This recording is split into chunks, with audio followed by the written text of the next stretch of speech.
আপনার খারাপ সময়ে কেউ আপনার খবর না নিলে দুঃখ করার কিছু নেই, কারণ এই দুনিয়ায় আপনার খারাপ সময়ে খবর নেওয়ার লোক অনেক কম, আর আপনার খারাপ সময়ের খবর সবার কাছে পৌঁছে দেওয়ার লোক অনেক বেশি। নমস্কার, আমি শ্রী বাদশাহবাবুল শাস্ত্রী।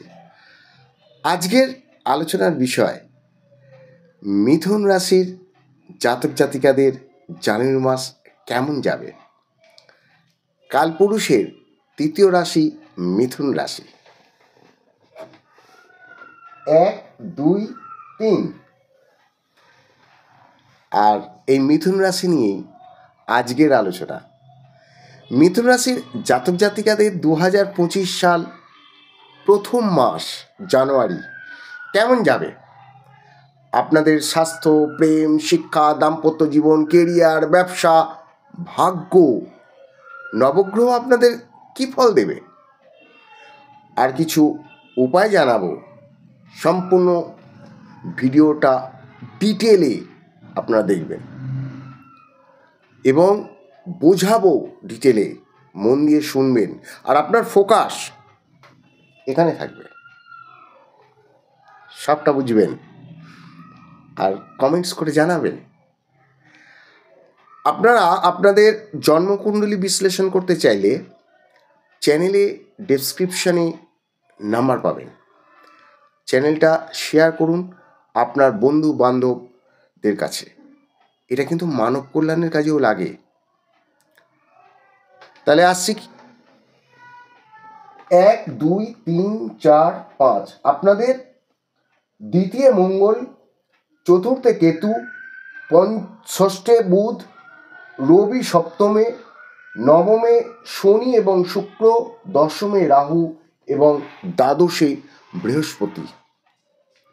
আপনাদের স্বাস্থ্য কেমন যাবে।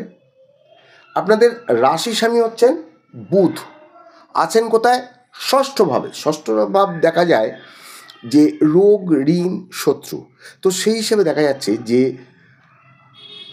4 জানুয়ারি 4 জানুয়ারির আগে এগুলো হবে। কি হবে না, আপনাদের স্কিনের প্রবলেম হবে, আপনাদের লিভারের প্রবলেম হবে, এইগুলো কিন্তু আপনাদের দেখতে হবে। কেন্দ্রে প্রবেশ করবে 4 তারিখের পর। যে অসুস্থগুলো ছিল সেগুলো আস্তে আস্তে কম হবে।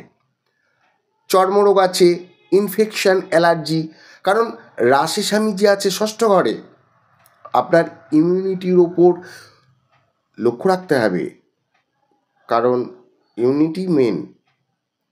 শিক্ষা পঞ্চম ভাব থেকে দেখা যায়, আর পঞ্চম ভাবের অধিপতি শুক্র আছে কোথায়, নবম ভাবে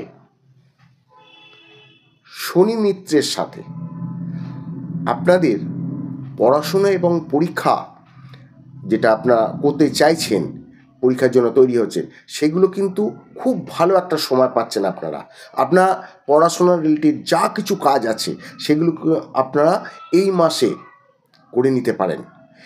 একদম নিশ্চিতভাবে পড়াশোনা খুব ভালো যাবে। প্রেম দেখা হয় পঞ্চম ঘর থেকে। পঞ্চম অধিপতি শুক্র নবম ঘরে আছে, শনির সাথে বুধ 4 জানুয়ারি পর ধনু রাশিতে প্রবেশ করবে, যেটা কিনা কেতু নক্ষত্রে, মূলা নক্ষত্র।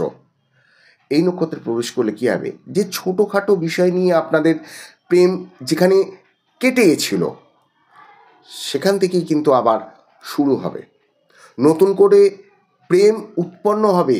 যারা প্রেম করেননি বা পুরনো যে ভুলগুলো আপনারা করেছেন আপনি বুঝতে পারেননি, বা তার দিক থেকে কোনো সমস্যা যেগুলো এসেছিল সেইগুলো কিন্তু আপনার যে সামনের ব্যক্তি সেও বুঝতে পারেনি, সেই ভুলগুলো কিন্তু আপনারা বুঝতে পারবেন। দাম্পত্য জীবন সপ্তম ঘর থেকে দেখা যায়, এবং সপ্তম ঘরে আছে রবি। 14 জানুয়ারির পর রবি মকর রাশিতে প্রবেশ করবে, আর উত্তরসারা যেটা হচ্ছে নিজের নক্ষত্র সেখানে থাকবে। সপ্তম অধিপতি বৃহস্পতি আছে কোথায়, দ্বাদশে। আপনার লাইফ পার্টনারের মনে যে আগ্রাসন সেটা তো থাকবেই।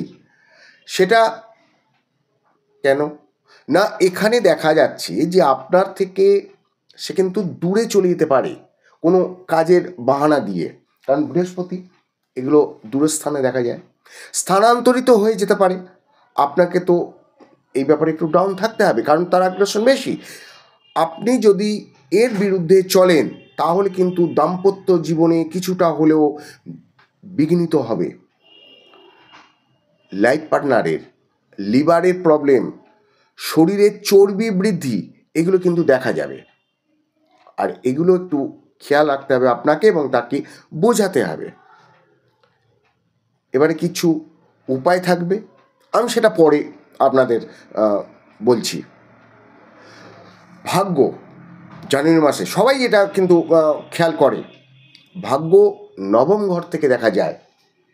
দেখুন কি দারুণ, ভাগ্যপতি সক্ষেত্রী শনি এবং আছে কর্তায় শুক্রের সাথে, আর দ্বাদশ ঘরে ভাগ্য অধিপতি যে সে আবার এখানে দ্বাদশ ঘরে বৃহস্পতি রয়েছে। শুক্র এবং শনি ত্রিকোণ রাজযোগ সৃষ্টি করেছে। পঞ্চম ঘরের আছে শুক্রের ঘর।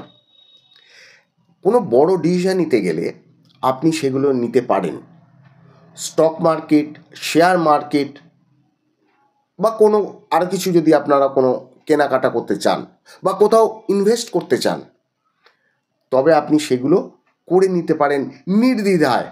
কোনো রকমের কোনো চিন্তা করার দরকার নেই, দুপা আগেই নিয়েই কাজ করুন।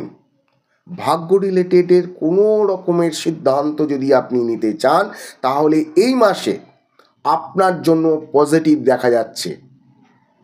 কর্ম দশম ভাব থেকে দেখা যায়, আর কর্ম অধিপতি হচ্ছেন বৃহস্পতি, আছে কোথায়? দ্বাদশ ভাবে।